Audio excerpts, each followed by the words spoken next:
Lunes, martes. Bien, vamos a iniciar. Bienvenidos todos. Esta es la sesión 83 y llevamos con este jueves 26 semanas estudiando la carta de los Romanos, que en muchos sentidos constituye, digamos que la obra cumbre del Nuevo Testamento para la edificación de los cristianos. Estamos estudiando dos elementos como principios vitales, dos alternativas como leyes de la vida. Por una parte está el camino del Espíritu que Dios da a todo aquel que se arrepiente de su estilo de vida, de los pecados que vivimos al no seguir la voluntad de Dios ni su palabra. No estamos hablando de pecado A, pecado B, estamos hablando de pecado en singular, que es nuestra condición de descendientes de Adán, nuestra condición de estar en la carne. Y esa vida de poder en el Espíritu de Dios está vinculada con Cristo, unidos a Él, vinculados a Él. Cuando estamos así, en Él, estamos en terreno de salvación y de victoria sobre el pecado. Estamos sobre el terreno de santificar nuestra vida, que quiere decir separarnos para realizar el propósito divino en nuestro corazón, en nuestro ser, en nuestra manera de vivir. Y la otra alternativa es la carne, que es una especie como de ley de gravedad. Es un sistema de ideas que es contrario al diseño de Dios, es contrario a la palabra de Dios, es contrario a toda la verdad y los valores que nos enseña la palabra. Es contrario a Cristo. ¿Y qué constituye entonces eso en la otra alternativa, el otro principio de vida, el de la carne? Pues todo lo que nos ata al mundo en sustitución de Dios. Tal vez el jueves pasado fui un poco duro en relación a menospreciar el conocimiento académico. No estamos en necesidad de menospreciar el conocimiento académico. El conocimiento académico son saber matemáticas, saber ciencias del lenguaje, saber nociones de psicología, saber sociología y ciencias políticas. Y no estamos aquí para menospreciar y para decir eso no sirve para nada. También hay conocimientos médicos que pueden ayudarte a restablecer, restituir tu salud, etc. Hay conocimientos nutricionales que aquí Sarita está a punto de iniciar una conferencia para que mi chiquito tenga más músculos y todos estemos más ordenados. Y esos conocimientos no son menospreciables. Pero cuando la sabiduría humana quiere establecer cuál es el origen de la vida, y además la sabiduría humana quiere establecer cuál es el destino, cuál es el verdadero valor de la vida humana, siempre rebota esa sabiduría humana. Entonces, no menospreciemos el conocimiento académico, pero establezcamos que sobre el origen de la vida, sobre el sentido de la vida y el destino hacia el que estamos, cuál es nuestro propósito para vivir, Los filósofos en su sabiduría humana no la van a lograr establecer. Y la palabra lo dice muy sencillo. Entonces, ahí queda esa aclaración. No estamos en contra del conocimiento académico. Yo soy, en toda mi formación, un académico. Y no reniego de cierto valor que tiene lo que aprendí. De hecho, estuve apenas dándole a un hermano que está dando clases de francés algunas pautas pedagógicas sobre la interacción con chavos. ¿Y qué cosa es eso? Es conocimiento pedagógico. La Biblia no te va a enseñar conocimientos matemáticos ni estadísticos. Tampoco te va a enseñar sobre teoría de la comunicación. No tiene, pero sí regula los principios fundamentales de tu vida. Sí orienta y te da luz para que sepas cuál es el propósito para el que fuiste diseñado y cuál es tu identidad en relación con él. Entonces, solo eso hay que visualizar. ¿Qué significa entonces la carne? Todo lo que nos ata al mundo en sustitución de Dios y todo lo que el ser humano es aparte de Dios y de Cristo. Busca alcanzar su propia justicia centrado en su propio esfuerzo, pero no toma en cuenta las directrices y los principios que la Biblia nos enseña. Eso vimos en términos generales la sesión anterior a propósito de estos dos versos. El capítulo 8 dice: ahora pues, ninguna condenación hay para los que están en Cristo Jesús. Ya dijimos que esto debiéramos de ponerlo entre paréntesis. Los que no andan conforme a la carne, sino conforme al Espíritu. Porque la ley del Espíritu de vida en Cristo Jesús me ha librado de la ley del pecado y de la muerte. Y de estos dos versos solamente desarrollamos la sesión anterior toda una serie de situaciones que tienen que ver con la ley del Espíritu de vida y con la ley del pecado y de la muerte. Son principios, son paradigmas. En el mundo se llaman paradigmas, que quiere decir modelos, que quiere decir patrones sobre los que desempeñamos nuestras funciones. Bueno, seguimos ahora en el 3. Porque lo que era imposible para la ley, ¿a qué ley se refiere en este versículo 3? A la ley de Moisés. Lo que era imposible para la ley de Moisés, ¿por qué estaba imposibilitada, maniatada la ley? Porque nuestra carne es débil.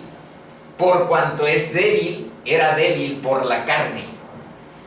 ¿Y cuál fue la solución que Dios implementó frente a eso? Que la ley establecía principios santos, buenos, perfectos, que mostraban la voluntad de Dios para nuestra vida, pero nuestra carne era debilucha, enclenque, y por ende, aunque los mandamientos tuvieran principios importantes para nuestra felicidad, para nuestro vivir en relación con Dios y con todos los humanos, bueno, siempre fallamos. ¿Por qué? Porque nuestra carne era débil, es débil. ¿Qué hizo Dios? Enviando a su Hijo en semejanza de carne de pecado. Vean que dice en semejanza. No dice que envió a su Hijo en carne de pecado. Sí era humano, sí tenía una carne como la tuya y como la mía. Era humano, pero era Dios también, entonces es en semejanza. Y a causa del pecado, condenó el pecado en la carne. ¿En la carne de quién condenó el pecado? En la carne de Cristo Jesús. Él llevó ahí el castigo. Él llevó ahí la condenación. A Él fue aplicada la justicia. ¿Para qué? Para que la justicia de la ley que se aplicó ahí se cumpliese en nosotros. Para que nosotros ahora podamos, mediante el Espíritu que nos regala, que nos da, cumplir lo que no podíamos en nuestra carne. Hacer de nuestra vida algo agradable relacionado con ellos, con Cristo, con el Padre. Para que la justicia de la ley se cumpliese en nosotros, que no andamos conforme a la carne. Aquí sigue este dilema. Fuimos a una conferencia que se llamaba Dilema. Bueno, pues aquí está: carne o espíritu. Porque 5. Los que son de la carne piensan, fíjense bien, aquí arriba dice que andamos. Los que andan conforme a la carne, los que andan quiere decir los que viven. Por eso el pie siempre indica, cuando habla de andar, siempre indica un estilo de vida. ¿Cómo caminas? ¿Cómo vives? ¿Cómo desarrollas tu vida? Dice que no andamos conforme a la carne. Porque los que son de la carne, bueno, ella dice aquí que viven, andan conforme a la carne y piensan en las cosas de la carne. Pero los que son del Espíritu, en las cosas del Espíritu. Y aquí la tercera característica. Dice, porque el ocuparse de la carne es muerte. Pero el ocuparse del Espíritu es vida y paz. ¿Por qué?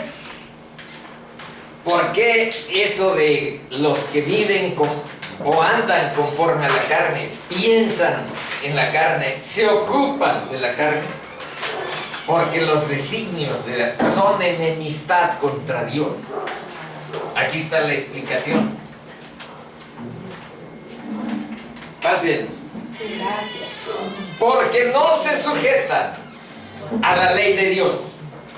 Esta es. Y hay un agregado: ni tampoco pueden.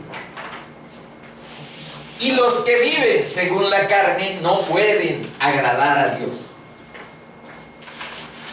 Pero Pablo, que está escribiéndole a los romanos, dice: mas vosotros, pero ustedes romanos, no viven según la carne, sino según el Espíritu.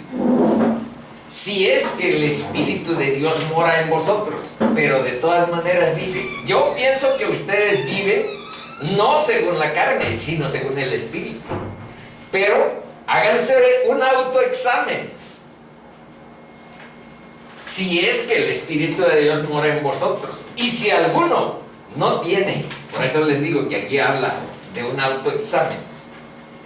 Y si alguno no tiene el Espíritu de Cristo, no es de Él. Ese es el distintivo, ese es el sello, es la identidad de estar en Cristo. Vivir con su Espíritu. Bueno, y aquí está una síntesis. La ley del pecado y de la muerte que aquí habla, desde aquí del versículo 2, la ley del Espíritu de vida en Cristo. La ley del pecado y de la muerte en nuestra carne. Bueno, veamos aquí una explicación. ¿Cuál es la naturaleza de esta ley del pecado? Que nos mantiene cautivos en la carne como si estuviéramos en una ley de la gravedad. Así como si dejo caer este objeto por una fuerza gravitacional tendrá que irse hacia abajo, buscando el centro de la Tierra. Y si dejo caer esto también, así también esa ley, no de la gravedad, sino del pecado, nos mantiene adheridos a nuestra naturaleza carnal. Otra, aunque queríamos hacer algo bien, por buena voluntad nunca paramos. Estando en nuestra carne tenemos propósitos morales, tenemos ganas de hacer las cosas bien, tenemos ganas de cumplir los mandamientos. Pero aquí vamos viendo en estos versos, en todo el capítulo 8, que dice la palabra de Dios: si quieres cumplir, no te confíes en tu naturaleza, ven a Cristo. Solamente con el Espíritu de Dios puedes cumplir y tener poder frente al pecado y frente a las consecuencias del pecado que te ata y te esclaviza.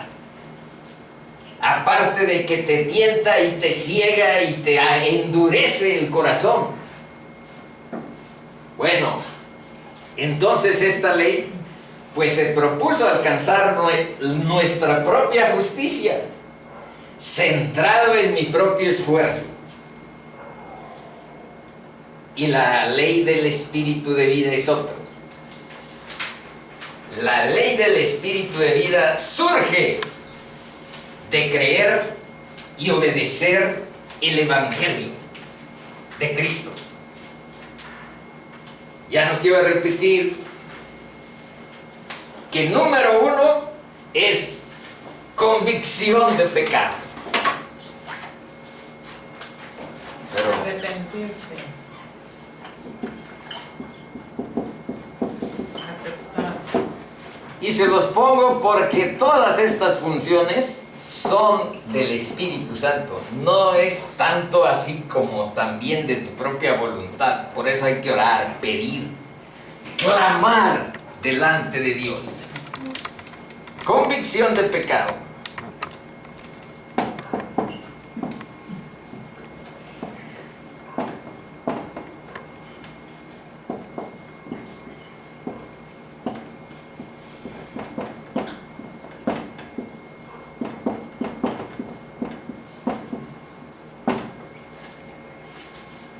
Ándale, ahí se los pongo para que no los olviden, porque aquel examen o autoexamen que hay que hacer, yo no voy a determinar, no puedo ver el corazón de ninguno.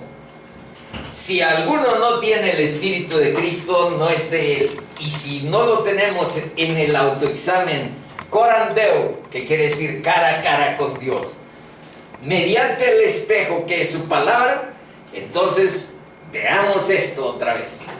Convicción de pecado. Señor, reconozco que necesito un Salvador. Señor, reconozco que tengo un carácter con inconsistencias y pecado. Fe de entrega significa: reconozco que solo Cristo puede salvarme.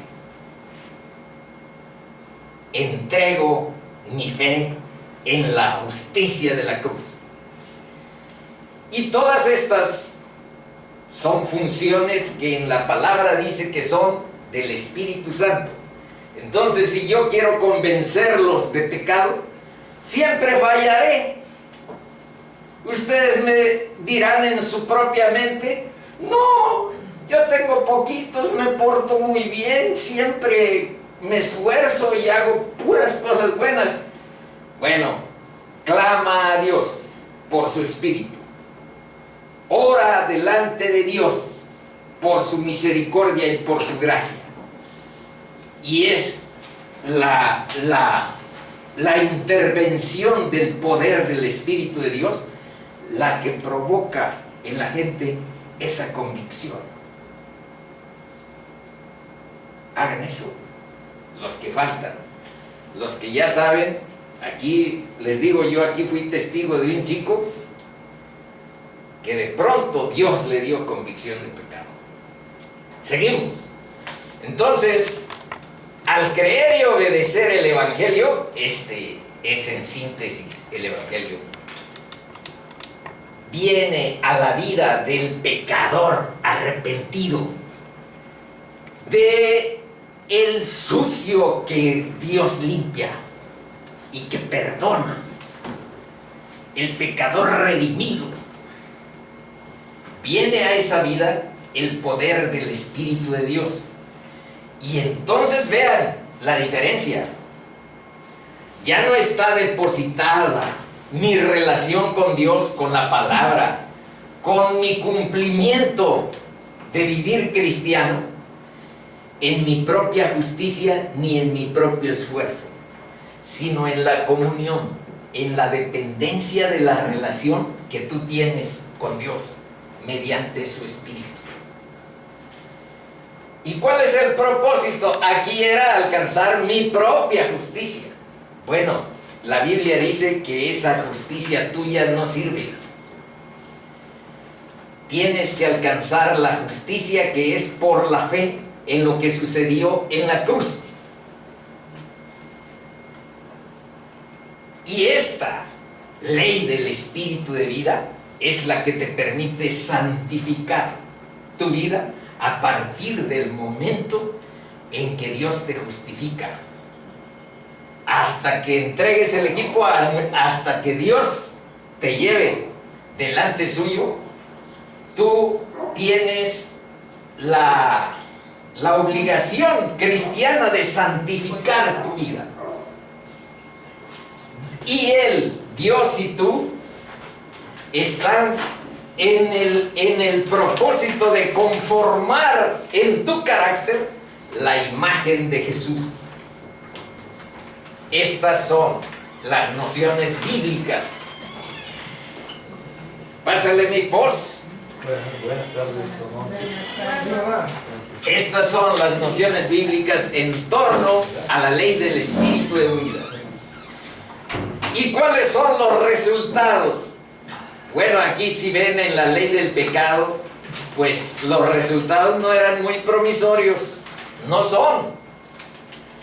Pero en la ley del Espíritu de vida, en lo que produce el Evangelio en nuestra vida, la obra de Jesús en nuestro ser, son reconciliación primero delante de Dios, reconciliar nuestra vida, y paz y justicia no nuestra, es la justicia que Dios da por la fe en Cristo. No es que nosotros nos hagamos mágicamente justos, pero la fe nos hace justos delante de Dios y apartados para realizar el propósito de Dios en nuestra vida. Significa santificarnos. Eso es la explicación de santificar. Las nociones de que vamos a hacer la santificación significa que vamos a ser seres perfectos, sin ninguna falla, sin ninguna mancha. Bueno, esa no es bíblica. Vean ahí la primera carta de los Corintios. Era una iglesia muy carnal, y sin embargo, desde los primeros versículos, el saludo de Pablo es a los santos, a los llamados a ser santos en Corintio, que viven en Corintio. Entonces es apartarnos para realizar un propósito. Ahora, aquí les puse 3 nociones bíblicas, nada más para recordar de dónde o cuál es la relación que la palabra de Dios tiene con la vida. Dice que es el Espíritu el que da vida. La carne para nada aprovecha. Las palabras que yo os he hablado son espíritu y son vida. Lo dijo Jesús en Juan 6:63. Y en la segunda de Corintios 3:6, vean lo que dice. El cual asimismo nos hizo ministros competentes. ¿Qué cosa quiere decir competentes? Que el Espíritu de Dios nos está capacitando, nos está fortaleciendo, nos está iluminando nuestro entendimiento y nuestro discernimiento para entender mejor, para madurar. Nos hace competentes de un nuevo pacto, y no de la letra, sino del Espíritu, porque la letra mata, mas el Espíritu vivifica. Y en Gálatas 6:8 dice: porque el que siembra para su carne es un sistema de vida. No se refiere a cuestiones de nuestro músculo, no se refiere a que pensemos nada más en comer y en beber. Se refiere a un sistema de ideas contrarias a los valores cristianos, contrarias al diseño de Dios, contrarias a su palabra, contrarias a Cristo. Ese es el sistema de la carne que en lo sucesivo va a ir apareciendo. Bueno, dice que el que siembra para su carne, para ese sistema, de la carne segará corrupción.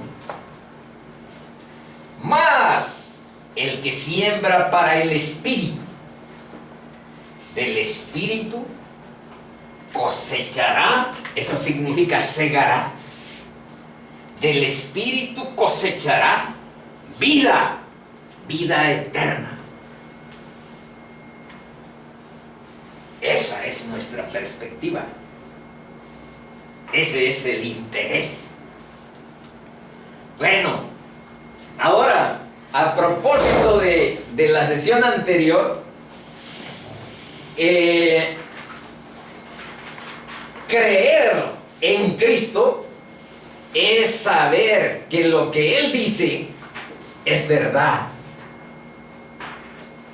Deben de saber que en muchas porciones bíblicas se establece que la vida cristiana es una vida de libertad y es una vida de verdad.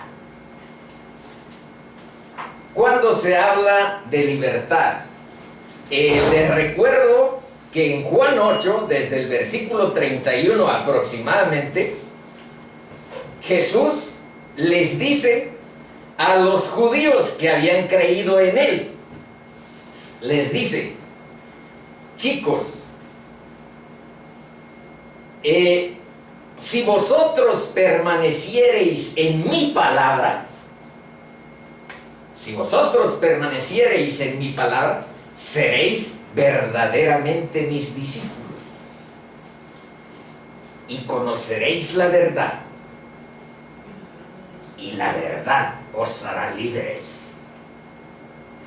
Pero como aquellos eran medios orgullosos, piojosos, le dijeron a Jesús: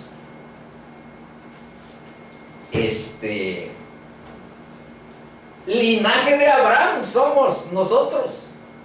¿Cómo dices tú, seréis libres? Nunca, jamás hemos sido esclavos de nadie. Y pues no era cierto, eran esclavos de los romanos, habían sido esclavos de los asirios, de los babilonios, y antes de los romanos, de los griegos. Pero ellos, orgullosos. Linaje de Abraham somos.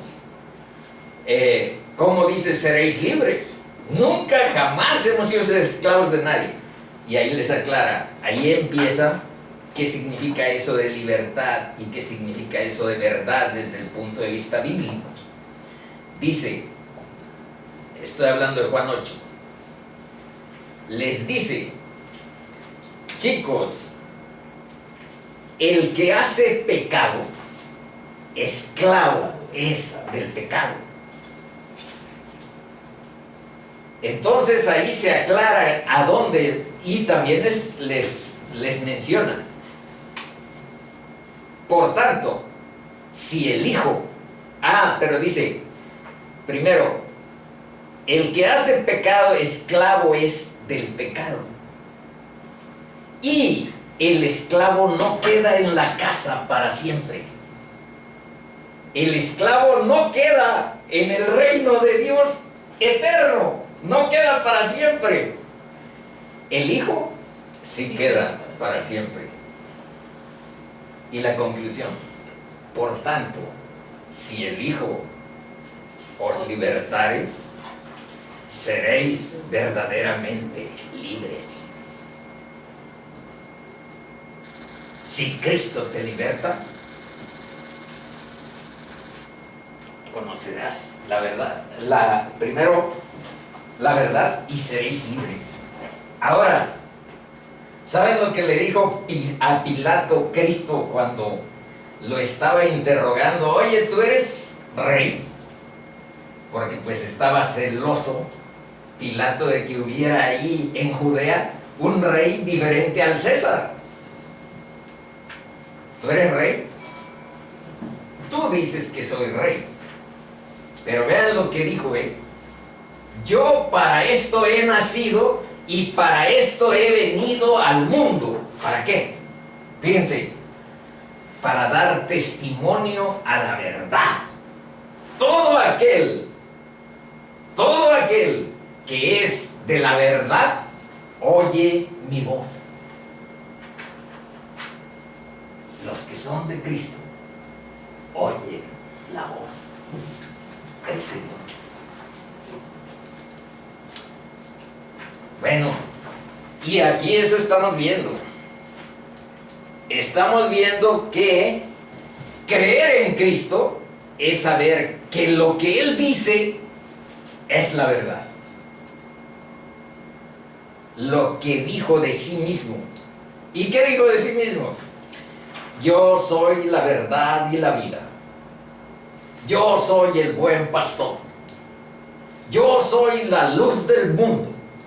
Y todo el que a mí viene no andará en oscuridad.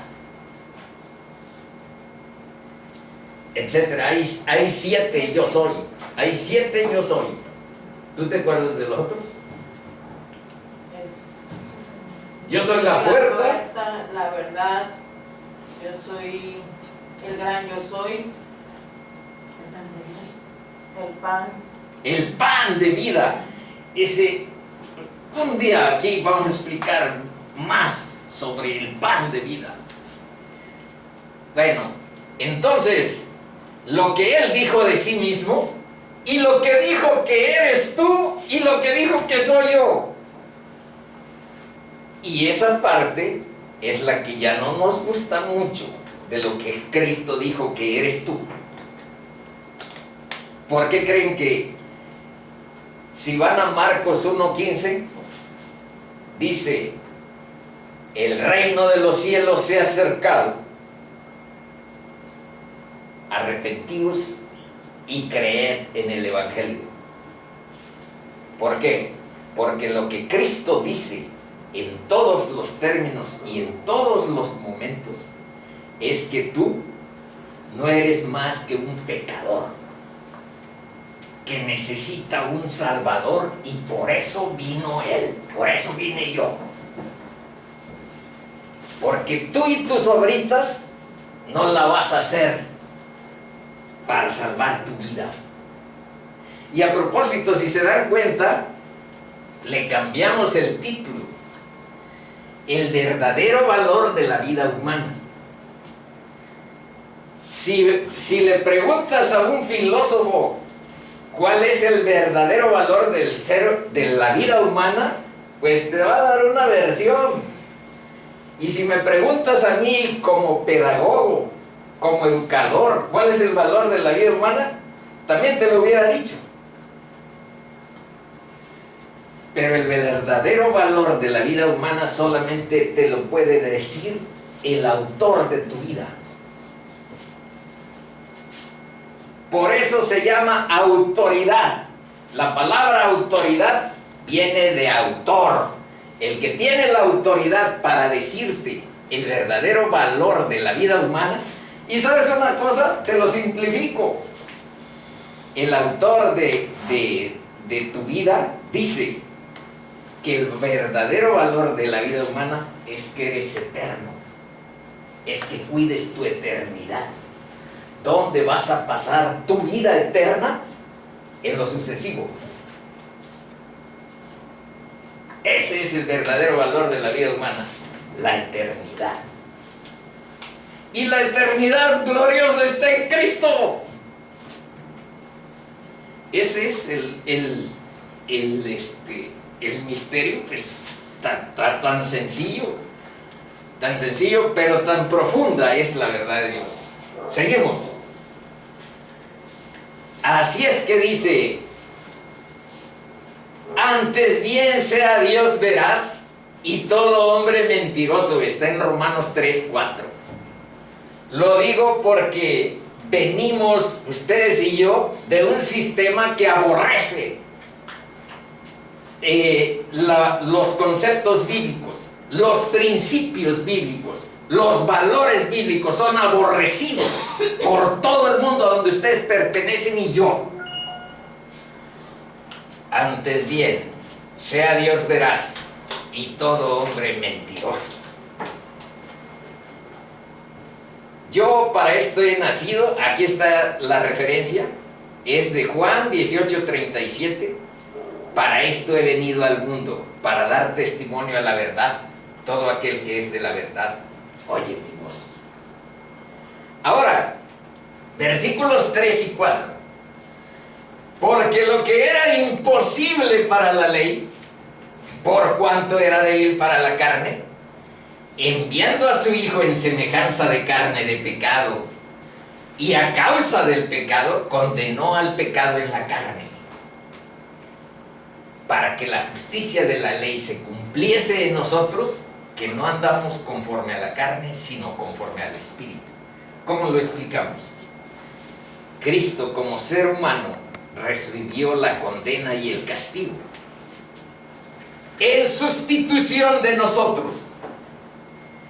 Al satisfacer las demandas de justicia, aquí de esto habla, para que la justicia de la ley libera a los pecadores de su esclavitud. Y fíjense bien en este es un efecto glorioso. Inunda los corazones de quienes creen en Él de amor por Dios y el deseo de hacer su voluntad como gesto de gratitud. Esta es la revolución y la regeneración espiritual que se produce por la obra de Jesús. Bueno, y 3 versos, 3 porciones que hablan sobre la justicia de la ley, que ahora tenemos posibilidades de cumplirla viviendo en el Espíritu de Dios, conforme al Espíritu de Dios en nosotros. ¿Cuáles son esas 3 porciones? Esta, no crean que es del Nuevo Testamento lo que aquí hemos repetido, que es el mandamiento que Jesús nos enseñó: amarás a Dios y a tu prójimo como a ti mismo. Vean lo que dice Deuteronomio 6, del 5 al 9. Amarás a Yahvé tu Dios de todo tu corazón. En el Viejo Testamento estaba el mismo planteamiento. Hay porciones a donde dice: circuncida tu corazón, no te quedes en los aspectos externos. Me interesa tu corazón, me interesa tu ser interior. Eso dice ahí. Llevará de todo tu corazón y de toda tu alma y con todas tus fuerzas amor a Dios. Y luego, y estas palabras que yo te mando hoy, esto es lo que pues debieran de reconsiderar quienes prohibieron que leyéramos la Biblia y quienes aún no la toman con tanta devoción.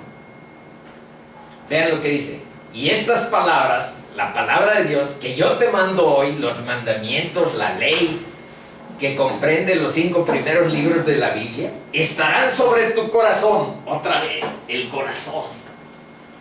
Y las repetirás a tus hijos y hablarás de ellas estando en tu casa, andando por el camino y al acostarte y cuando te levantes, y las atarás como una señal en tu mano.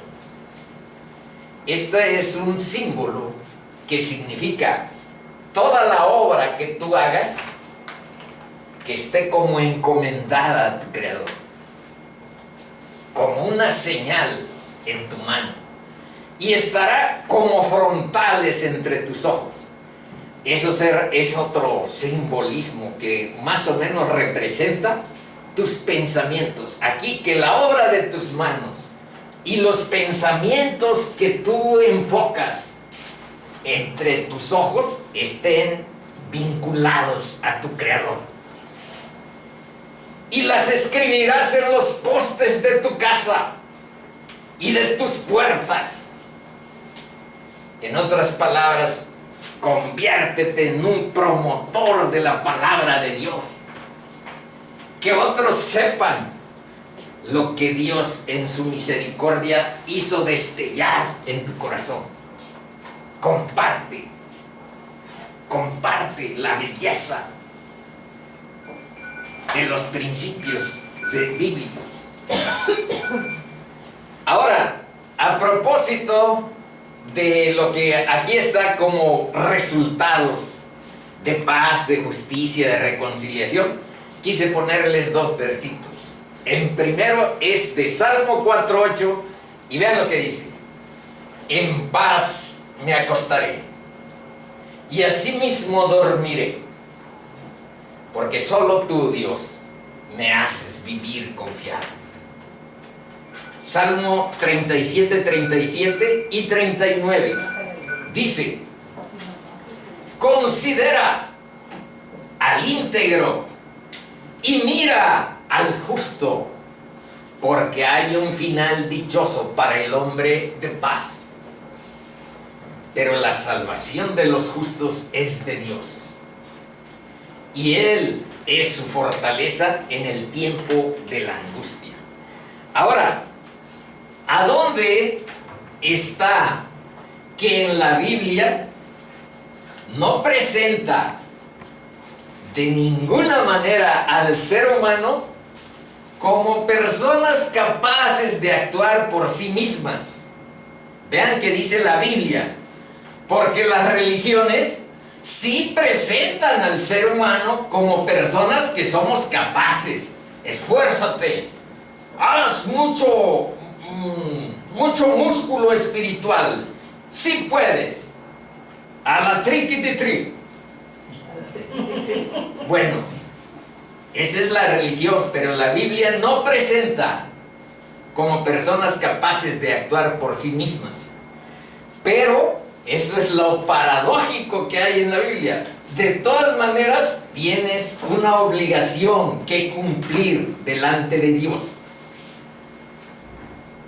pero no pueden cumplirla por su propio poder. Pero ¿cómo entonces? Si tenemos una obligación, pues debemos de conformarlos con lo que podemos. Eso es lo que finalmente sucede en tu relación con cualquier religión. Bueno, primero vamos explicando lo primero. ¿A dónde dice eso? Porque aquí estamos diciendo que es el poder del Espíritu en nuestra vida. No estamos diciendo ánimo y triquititri. En tu músculo está. ¿A dónde habla sobre eso la palabra? 3 porciones nada más. Una es Juan 15, 4, a donde dice: permaneced en mí. Yo ya les recordé Juan 8. Si vosotros permaneciereis en mi palabra, seréis verdaderamente mis discípulos. Pero ya esa ya pasó. Ahora vemos otra. Permaneced en mí y yo en vosotros. Bien, esa es una relación, no es una religión, es una relación de vida con tu Creador. Yo en Él y Él en mí. Dice, como la rama, los ramajes de una vid, eso significa el pámpano, las ramas. Como el pámpano no puede llevar fruto por sí mismo, pues sí, si le arrancan una rama a un mango, esa rama se seca, no va a dar ningún mango. Como ese pámpano, como esa rama de mango no puede llevar fruto por sí mismo, si no permaneces tú en el mango maestro que soy yo, en la vid verdadera que es Cristo, así tampoco vosotros no vas a dar ni uvas ni mangos si no permaneces en mí. Esa es la dependencia. El que se siente autosuficiente, es porque no ha ido a la palabra.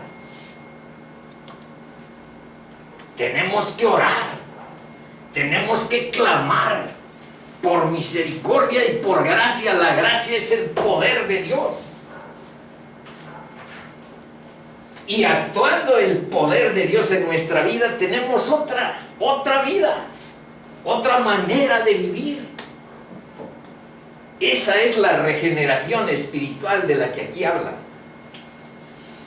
Segunda, primera de Juan 4:13, dice, en esto conocemos que permanecemos en Él. Otra vez está, en Él y Él en nosotros. Yo en Él, Él en mí. Nosotros en Él y Él en nosotros. Otra vez está esa relación mágica. Dice, en esto conocemos que permanecemos en Él y Él en nosotros. ¿En qué? Fíjense, en que nos ha dado de su Espíritu. Nos ha dado de su Espíritu. Filipenses 2:13, dice, porque Dios es el que en vosotros produce así el querer como el hacer por su buena voluntad. Entonces, ahí hay un punto importante que todos tenemos que visualizar y cotejar en la palabra de Dios. Ir a la palabra de Dios. Y ver, digamos, ya aquí les he dicho en muchas ocasiones, no se vayan de bruces con lo que les digan los hombres y no se vayan de bruces con lo que les diga yo, pero vayamos a la palabra a cotejar. A ver, seguimos.